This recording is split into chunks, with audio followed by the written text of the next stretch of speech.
Hello viewers, welcome to my Nupur's kitchen. Good morning everyone. আজকে আমি তোমাদের একটি রেসিপি নিয়ে চলে এসেছি, মানে তোমাদের কাছে একটি রেসিপি শেয়ার করছি। তো এখানে আমি ময়দা নিয়েছি। তো আজকে আমি তোমাদের মুগ ডালের খাস্তা কচুরি করে দেখাচ্ছি। ময়দার মধ্যে আমি এখানে দিয়ে দিচ্ছি সামান্য পরিমাণে নুন, আর এখানে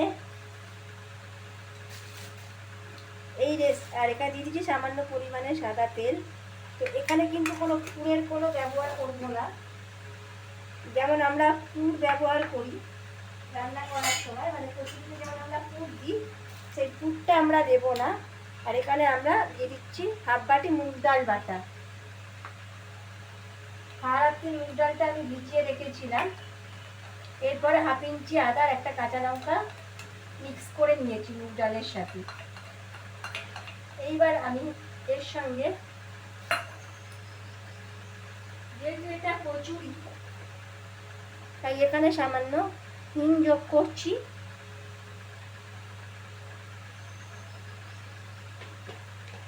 তার সাথে এখানে আমি কয়েকটা ভাজা মশলা অ্যাড করে দিচ্ছি। আচ্ছা, সমস্ত উপকরণ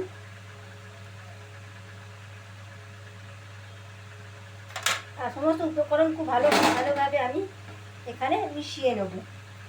মুগ ডালটার সাথে আগে ভালোভাবে আমি এটা মিশিয়ে নিচ্ছি।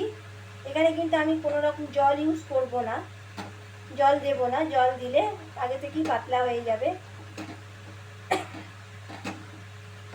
ভালোভাবে ডালের সাথে সমস্ত কিছু আমি মিশিয়ে নেব। এবার তোমরা দেখতে পাচ্ছ একটু ডালা ডালা হয়ে গেছে।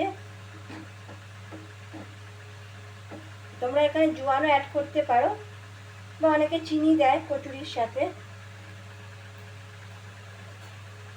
এবার আমি সামান্য পরিমাণে জল দেব। জলটা একেবারে দেবো না, একটু একটু করে জল দিয়ে একটা ময়দার ডো তৈরি করে নেব। আচ্ছা, যেহেতু এটা মুগ ডালের কচুরি, তো এখানে আমরা অনেকে হলুদ দেয়, অনেকে হলুদ দেয় না। আমি এখানে খুব সামান্য একটু হলুদ অ্যাড করছি, যাতে হলদে হলদে একটা মানে কালার আসে। এটা অপশনাল, এটা তোমরা চাইলে দিতেও পারো, আবার নাও দিতে পারো। খুব ভালোভাবে এটাকে অল্প অল্প জল দিয়ে মেখে নিতে হবে। খুব পাতলা হবে না, খুব বেশি টাইটও হবে না। আচ্ছা, তোমাদের দেখিয়ে দিচ্ছি মুগ ডালের কচুরিটা আমার মাখা হয়ে এসেছে। আবারও আমি একটুখানি জল হাত দিয়ে, মানে জল দেব না, যদি পাতলা হয়ে যায় একটু ময়দা মেশাতে পারো। তো এখানে একটু একটু করে ভালো করে আমি ঠেসে নিচ্ছি। ঠেসে নিলে কি হবে দেখতেই পাচ্ছ, মানে হাত থেকে ছেড়ে আসছে। এবারে আমি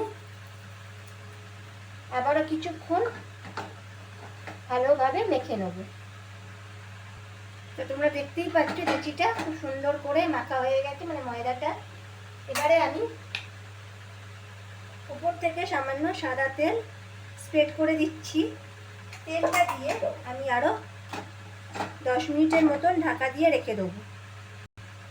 একটা ভিজের টাওয়াল চাপা দিয়ে আমি রেখে দেবো, তাতে করে ময়দাটা খুব সফট হবে।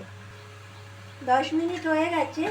আমার ময়দাটাকে আমি আরও 1 সেকেন্ড মতন জাস্ট ঠেসে নেব, তাতে করে কি হবে আমাদের বেলতেও সুবিধে হবে। এবার আমি খুব সুন্দর করে লেচিগুলো কেটে নেব।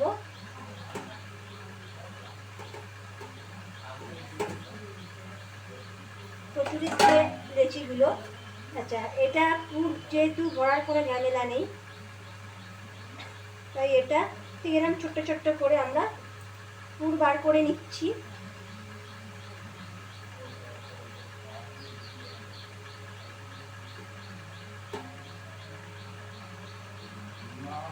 তোমাদের দেখিয়ে দিচ্ছি খুব সুন্দর করে আমি লেচি করে এনেছি।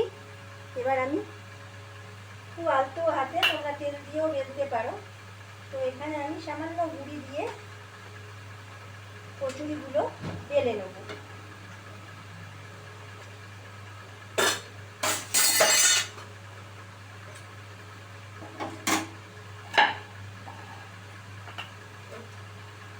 বেশি আমি যেহেতু এখানে পুর ভরা নেই, খুব বেশি বড় করব না।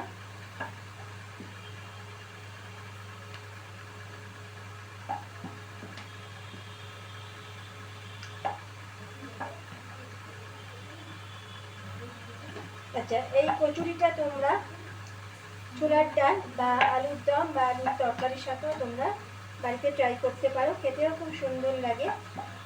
আর তোমাদের দেখিয়ে দিচ্ছি, খুব সুন্দর একটা কালার এসেছে, হালকা হলুদ রঙের। হলুদটা কিন্তু এক চিমটেই তোমরা ব্যবহার করবে। তো যারা হলুদ খেতে পছন্দ করো না তারা হলুদ দেবে না, মানে যারা হলুদ পছন্দ করো না, এইরকমভাবে সবগুলোকে, ঠিক এইরকমভাবে সবগুলোকে বেলে নিতে হবে। এখানে আমি আর একটা দেখিয়ে দিচ্ছি, ওই একইভাবে অল্প গুঁড়ি নিয়ে, বেশি প্রেস করবো না, আমি ভালোভাবে, যেমন লুচি বেলে, লুচির থেকে একটু বড় সাইজেরও করা যায়।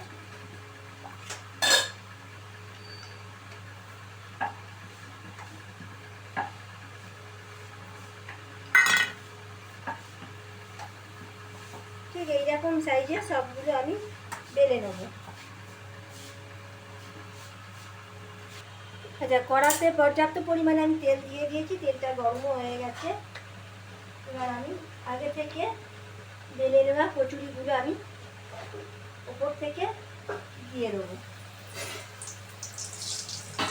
দেখতেই পাচ্ছ কত সুন্দরভাবে কচুরিটা ফুলে উঠেছে। গ্যাসের ফ্লেমটা একটু কম করে দেবো।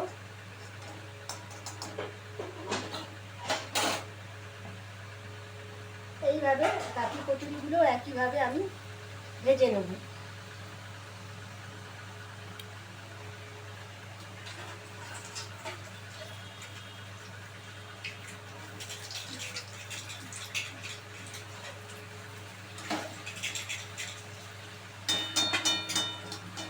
একটু তেল দিলেই কচুরিগুলো খুব সুন্দর করে ফুলে উঠেছে।